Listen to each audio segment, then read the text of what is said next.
తాకట్లో ఉన్న బంగారాన్ని విడిపించి ఆ రోజున మార్కెట్ ధర కట్టి మిగిలిన డబ్బును మీకు అందిస్తుంది కొమ్మూరి గోల్డ్. అండ్ ఒకసారి చాలా చిన్న వయసు సార్, అన్నమయ్య సినిమా పాటలు వింటున్నాను. మా అమ్మగారు పాటలు వింటూ రాఘవేంద్రరావు నాగార్జున సినిమా అన్నమయ్య, అరే ఈ సినిమాలో ఉన్న ప్రతి పాట అన్నమయ్య గారు రాసిన కీర్తనలు, ఒక్క పాట మాత్రమే వేటూరి గారు రాశారు.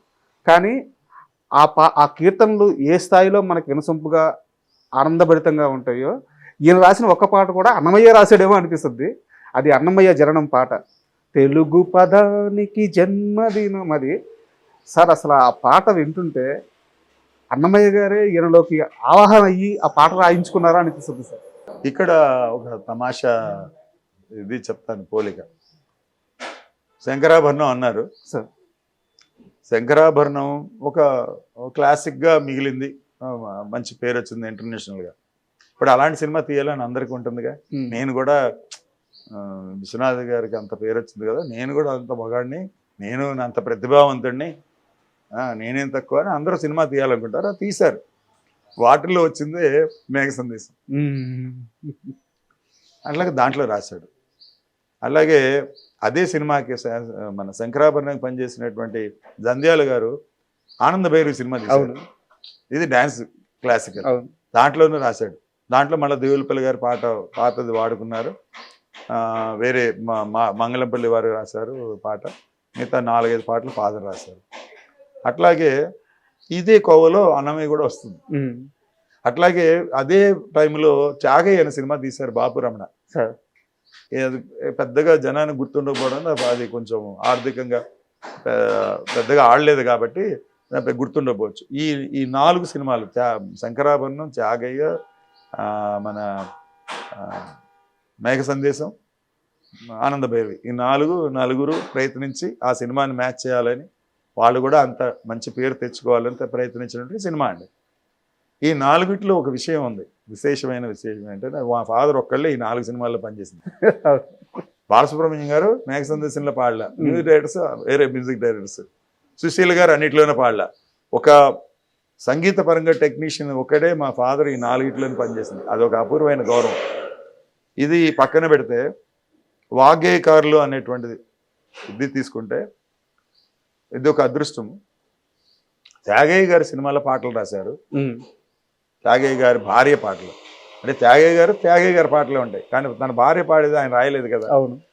ఆవిడ భావజాలంలో ఈయన 2 పాటలు రాశారు. అట్లాగే మా అన్నమయ్య, మీరు చెప్పిన అన్నమయ్య దాంట్లో ఆయన వాగ్గేయకారుడు, ఆయన దాంట్లో పాట రాశాడు. తర్వాత రామదాస్ గారు దాంట్లోనూ రాశాడు. ఈ మూడిట్లో, ఈ 3 వాగ్గేయకారుల సినిమాల్లోనూ రాసిన ఏకైక వ్యక్తి మా ఫాదర్ సార్. అది మనం అనుకుంటే ఎవరు అనుకున్నా దొరకదండి. అది భగవంతుడు ఇచ్చినటువంటి ఒక అవకాశం సార్, ఎవరు కోరుకునేది కాదు. అంటే నేను త్యాగయ్య గారి సినిమాలో పాట రాస్తానంటే ఒప్పుకుంటాడా డైరెక్టర్? కాదు, అవకాశం ఉండాలి. అట్లాగా అన్నమయ్య సినిమాకి ఈ పాట వరకు ఒక చిన్న కథ ఉంది. అన్నమయ్య సినిమా మొదలెడుతున్నారు, దాంట్లో 3 పాటలు రాశారండి ఫాదరు. అంటే ఫైనల్గా ఉన్నది మొదలుపెట్టారు, ఇలాగా పాట రాయాలి అన్నమయ్య మీద, టైటిల్ సాంగ్ ఆయన జననం గురించి అని. సరే ఏమిటి కాంటెక్స్ట్ ఏంటి అంటే, నందకం అనే ఖడ్గము అన్నమయ్యగా జన్మించింది అని చెప్పాడు మా ఫాదర్. నేను రాయనన్నాడు. నాకు తెలిసినటువంటి అన్నమయ్య చరిత్రలో నందకం అనే ఖడ్గము లేదు, ఖడ్గము అన్నమయ్యగా పుట్టడము లేదు. నేను ఎప్పుడూ వినలేదు ఆ మాట. ఎంతోమంది పెద్దల డిస్కషన్స్లో పాల్గొన్నాను. వాళ్ళ పెదనాన్నగారే ఆయన రచనలు బయటికి తీసుకొచ్చింది, అన్నమయ్య రచనలు తీసుకొచ్చింది. తెలుగు ప్రజానీకానికి మొట్టమొదటిసారి అన్నమయ్య ఇన్ని వేల కీర్తనలు రాశాడు, ఈ కీర్తనలు ఇలా ఉంటాయని చెప్పింది ప్రభాకర్ శాస్త్రి గారు. ఆయన కూడా నాకు చెప్పలేదు, కాబట్టి నేను ఇలాంటి పాట రాయను, ఎవరు ఇష్టం అన్నాడు. ఇంక వీళ్ళకి ఏం చేయాలో తెలియలే, ఎందుకంటే అటువంటి పాట రాయటానికి ఆ రోజుల్లో ఈయనొక్కడే, పెద్దవాళ్ళు లేరు. ఆరుద్ర గారు లేరు, ఆత్రేయ గారు లేరు, అంతకు ముందు వాళ్ళు లేరు. సో ఈయనొక్కడే రాయాలి. ఇంకా తప్పని పరిస్థితుల్లో వాళ్ళు ఏదో వెతికి భారవి గారు అనుకుంటా ఆయన చెప్తే, ఎంత చెప్పినా వినలేదు. 15-20 రోజులు అయిపోయింది, ఆయన ముందుకెళ్ళటం లేదు, రావద్దు అంటున్నాడు. భారవి గారు తిరుపతి లైబ్రరీలోనే ఎక్కడో ఒక పుస్తకం పట్టుకుని దాంట్లో మెన్షన్ చేసిన దాన్ని తీసుకొచ్చి ఈయనకు చూపించాడు. ఓకే. ఏమండి ఇలాగా టీటీడీ లైబ్రరీలో వచ్చి పుస్తకం తీసుకొచ్చాను, దీంట్లో ఫలానా దాంట్లో ఫలానా చోట ఉన్నది అని చెప్పి ఆయన చదివి, సరే ఇక తప్పని పరిస్థితుల్లో రాశాడు ఆయన. ఓకే. ఆయనకి ఇష్టం లేదు. ఎందుకండి అని అడిగాను నేను. అంటే ఆయన ఒకటే అన్నాడు, ఖడ్గానికి ఎటువంటి సాహిత్య గోబాళింపు ఉండదు, అది బ్లంట్ ఇన్స్ట్రుమెంట్, అంటే మనిషిని చంపటం కానీ ఒక శిక్షించడం కానీ చేసేటువంటి ఇది, అదే చక్రమైన గద అయినా ఉంటుంది కానీ సంగీతంతో సాహిత్యంతో ముడి ఖడ్గానికి లేదు శాస్త్రపరంగా, అందుకని నేను డినై చేశాను ఆయనని. ఆ అబ్బాయి మన భార్య గారు తీసుకొచ్చి ఇట్లా పుస్తకంలో ఉంది, పాత పుస్తకం ఇలా ఉందని చెప్పారు, రాద్దామని ఇప్పుడు మొదలెడుతున్నానని చెప్పి అప్పుడు రాశారు. అందుకనే ఆ పాటలో అందం మీకు ఎలా ఉంటుందో, ఒక ఖడ్గానికి మానవాకృతి ఇవ్వటంతో పాటు సంగీత సాహిత్య గుబాళింపులు అద్దాడు ఆయన. ఆ పాట యొక్క విశిష్టత ఏంటంటే మీ వర్ణన ఏంటి, శివుడి దగ్గర నుంచి కైలాసము, తుంబుర నారద మహతి నినాద అని చెప్పి సప్తర్షులు, అంటే ఎంతో కల్చర్ని ఆ ఇన్స్ట్రుమెంట్కి ఆపాదించుకుంటూ వెళ్ళటమే ఒక పాట. ఆ ట్రావెల్లోనే అద్దాడు. అది అద్దాల్సి వచ్చింది, అందుకనే అది గొప్ప పాట అయింది. ఆ ఖడ్గానికి అన్నమయ్య రూపాన్ని తీసుకొచ్చేటువంటి ప్రభావాన్ని ఆయన రాశాడు కాబట్టి అంతమంది, అండ్ ఎంత రాశాడు ఆయన శృంగార కీర్తనలు, అందుకని అప్సరసలు డ్యాన్సుల నుంచి తీసుకొస్తాడు దేవేంద్రుడి సభలో. ఆయన యోగి, అందుకని సప్తఋషులు అన్నాడు. ఆయన ప్రణవం అంటే వేదాంత తత్వం, అందుకని శివుడిని తీసుకొచ్చాడు. ఇవన్నీ ఆయన అన్నమయ్య రచనల మీద ఆయనకు ఉన్నటువంటి ఇంట్రెస్ట్తో అన్నమయ్య లక్షణాలు ఎవరికి తెలియనివి కూడా ఆయన ఆ మాటల్లో పొదిగి ఇది అన్నమయ్యాడు అంటాడు. ఇది ఒక దర్శకుడు ఒక నిర్మాత అడిగితే వచ్చేది కాదు సార్, వాళ్ళకి తెలియదు కదా. స్వతహాగా ఆయనకు ఆ పట్టు ఉండాలి, ఆ ఇష్టం, ఆ ప్రేమ, ఆ ఒక్క పాట గురించి మాట్లాడుకుంటే ఒళ్ళు పులకరించిపోతుంది. ఇప్పుడు ఒక చిన్న తమాషా చెప్తాను. నరుడు బ్రతికి నటన ఈశ్వరుడు తలపు ఘటన అన్నాడు. ఇది ఎక్కడి నుంచి వస్తుంది? అన్నమయ్య గారి కీర్తన ఒకటి ఉంది, నానాటి బతుకు నాటకము కానక కన్నది కైవల్యము. ఓకే. అది అవపోసన పడితే, అన్నమయ్య తత్వాన్ని అవపోసన పడితే, ఆ ఫీలింగ్ మనలో ఉన్నప్పుడు జీవితం అంటే ఏముందిరా నటన తప్ప, అంతే కదా, మనమంతా వీఆర్ జస్ట్ పపెట్స్ అని అదే అన్నాడు అక్కడ. నరుడు బ్రతుకు నటన ఈశ్వరుడు గట్టు తలుపు ఘటన అన్నాడు. అదే భావాన్ని ఈయన ఇంకొక పొయిటిక్ లాంగ్వేజ్లో ఈయన చెప్పాడు. కానీ తత్వం వాళ్ళ దగ్గర నుంచి తీసుకోవాలి, ఎందుకంటే వాళ్ళు అంతగా ఆయన అన్నమయ్య సాహిత్యాన్ని, త్యాగరాజ స్వామి సాహిత్యాన్ని, వాళ్ళు కొలిచిన దేవుళ్ళు కానీ రాముడన్నా ఈశ్వరుడన్నా కృష్ణుడన్నా వాళ్ళ అవతార తత్వాన్ని ఆయన ఆకలింపు చేసుకున్నాడు. కాబట్టి ఈ సిచ్యువేషన్ వచ్చినప్పుడు డైరెక్టర్స్ ఎవరు చెప్పలేరు, ఇలా రాయమని చెప్పగలిగే దర్శకులు ఉంటే తెలుగు సినిమా ఎప్పుడో బాగుపడుతుంది. ఈ సినిమా నేను ఒకటి కొంచెం హార్ష్గా ఉన్న మాట చెప్తానండి. అందరూ అనుకుంటారు దర్శకులు చాలా పండితులు, చాలా గొప్పవాళ్ళు, మేధావులు అని. ఎవరు కాదండి. వాళ్ళ దగ్గర ఉన్నది ఏంటంటే ఒక చిన్న కామన్ సెన్స్, ఇది నా కథకి పనికొస్తుంది, నేను ఎన్నుకున్న కథకి పనికొస్తుంది, ఈయన ఫలానా వ్యక్తి, ఈయన దగ్గర ఒక మ్యాటర్ ఉంది, ఇది పనికొస్తుంది అని ఒక ఏమంటారు కమర్షియల్గా జడ్జిమెంట్ ఉంటుంది తప్ప ఎవరు పెద్దగా చదువుకున్న వాళ్ళు కాదండి. మీరు ఎంత గొప్ప డైరెక్టర్ పేరు తీసుకున్నా, ఎక్సెప్ట్ ముళ్ళపూడి వెంకటరమణ గారు సాహిత్యంలో బాపు గారికి ఆయనకి ఆల్మోస్ట్ ఆయన మంచి పాండిత్యం అబ్బింది తప్ప మిగతా ఏ డైరెక్టర్కి పూర్వకాలం నుంచి లేదండి. వీళ్ళు కొంత చదువుకుని రచయితలండి. అందరికంటే గొప్ప ఏంటంటే పింగళ నాగేంద్రరావు గారు కానివ్వండి, మల్లాది రామకృష్ణ శాస్త్రి గారు కానివ్వండి, మీరు ఏ తరంలో చూసుకున్నా. ఇప్పుడు బిఎన్ రెడ్డి గారు ఉన్నారండి, మల్లీశ్వరి సినిమాకు ఒక్క సినిమాకే దేవులపల్లి గారి చేత పాట రాయించుకున్నాడు. మిగతా ఆయన సినిమాలు ఎక్కడ దేవులపల్లి గారు ఉండరు. ఎందుకని?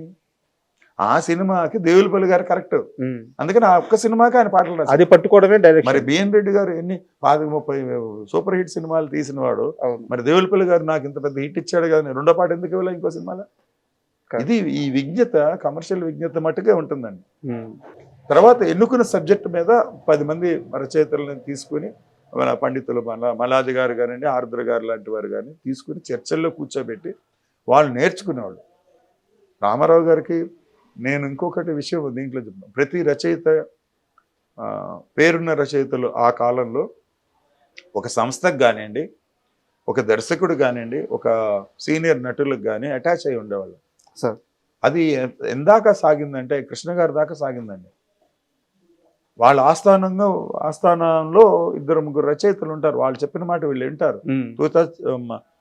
తప్పొప్పులు వాళ్ళతోనే చర్చిస్తారు. వీళ్ళకి ఏదైనా ఒక ఆవేశపూరితంగా ఒక సన్నివేశం వచ్చిందండి, తప్ప రైటా వాళ్ళతో డిస్కస్ చేస్తారు.